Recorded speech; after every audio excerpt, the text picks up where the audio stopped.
Howdy y'all. This video is how I am servicing, repairing, and sprucing up this 12-foot trailer. I will lube the wheel bearings, check wiring and repair as needed, replace the breakaway switch, install battery for the breakaway which fell off, broken, removed, I don't know. Install new plug, harness, and wiring box. Check electric brakes. Replace the boards. Quick and cheap repaint, shiny dents and scratches and all, and whatever else is necessary.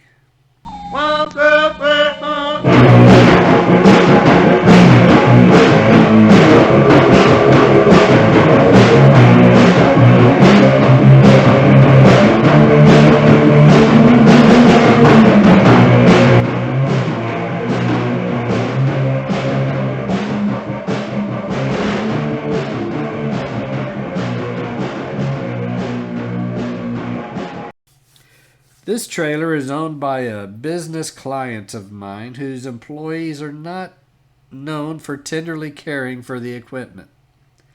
This trailer has had a rough life. Some is just aging, and some is a little abuse probably.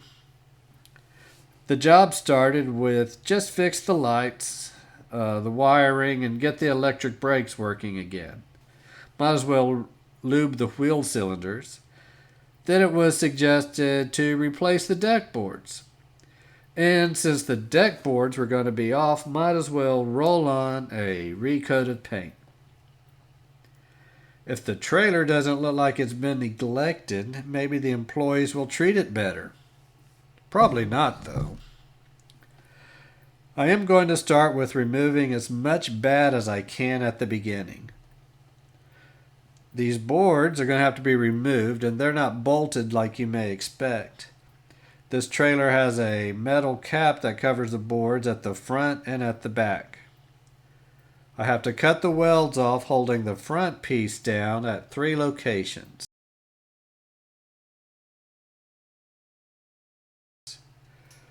With the welds cut, I can remove the front cap, pull up the front of the boards, and pull them out that way.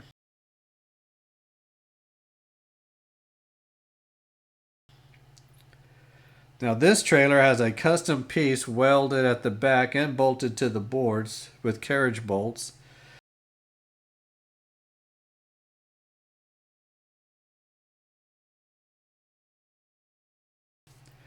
I had to remove the carriage bolts to remove these pieces.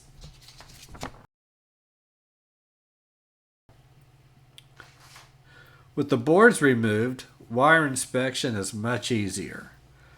The wires to the brakes looked fine at the hub and up to the tongue. I want to clean up the tongue area by cutting off a couple of threaded bolts welded here for some reason, probably to hold a battery box. Going to remove the existing breakaway switch completely. As you can see, the wiring at the tongue is a mess. There's been many quick repairs. I used a lawnmower battery as a 12-volt power source to check the brakes and the wiring to make sure they're all working. I'm going to roll some black gloss Rust-Oleum over the high exposure pieces. No sanding, no prep, didn't even wash it. Our goal is just a little bit better, as cheap as we can. Not trying to increase resale value right now. In a few weeks and after being on some construction sites, it's going to be dirty with blemishes and other things soon enough. Painting with the roller is my main go-to. It doesn't leave highly noticeable brush strokes, goes on quick. If you use a pail with a liner and a 4-inch roller, you can go all over carrying the paint with you easily.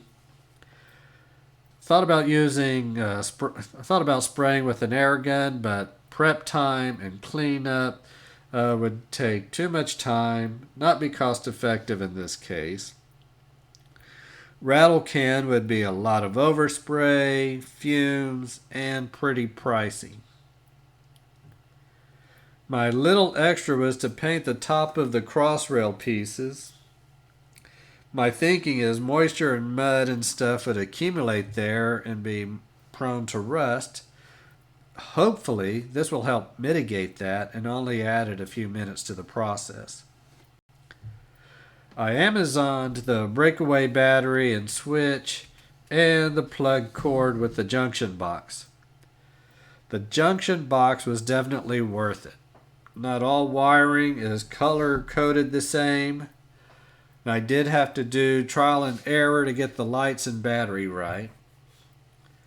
I mounted the junction box and battery in front of the front rail.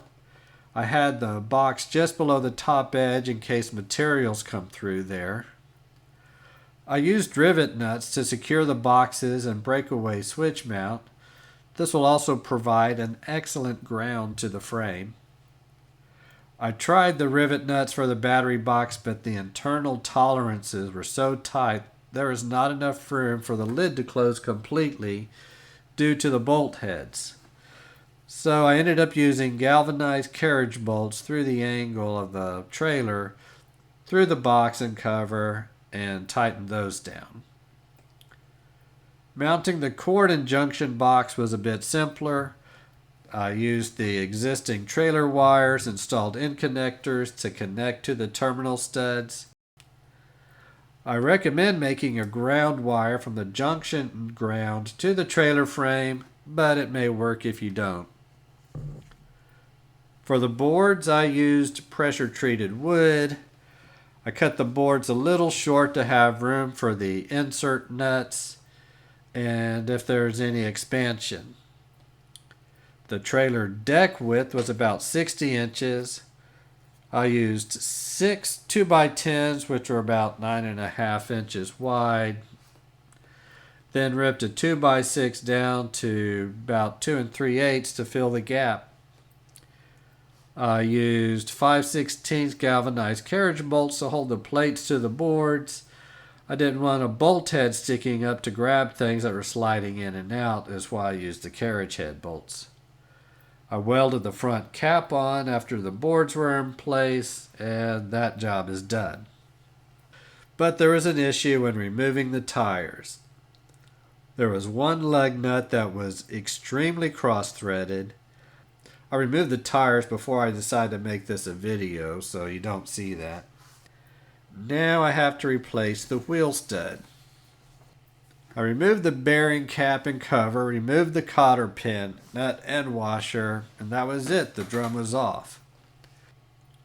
With a ball peen hammer and a few whacks, the stud came out better than I was anticipating.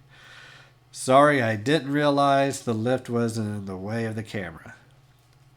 I knocked out another one that was okay to take with me to confirm dimensions, and I am glad I did. The hardest part of this job was finding the studs. First auto parts store, nada. Computer showed one at their hub, maybe. The second store, computer said they had one, but the studs in the box were wrong. They did not match the description, But fortunately, the counter guy did suggest Tractor Supply, and there was a store that had some that wasn't too far away. These studs were perfect. I installed them in the drum by tightening using washers and a lug nut with the flat side down. Tighten it slowly until it was seated, and that was it. Since I had the hub off, I decided to grease these bearings by hand and used the grease gun on the others. I installed the hub bearing, washer, tightened appropriately, installed the cotter pin. Always use a new cotter pin. One of these days, maybe I'll tell you when one of my wheels passed me on the highway in my '72 Super Beetle. The existing taillights were not reliable, so I am replacing them and using LEDs. For the wire connections, I am using the heat shrink connectors with the solder in the middle. I try to use these connections on anything exposed to the weather. You just strip the ends of the wire long enough to reach the solder, use a heat gun to shrink the ends, and melt the solder in the middle over the wires, and that's it.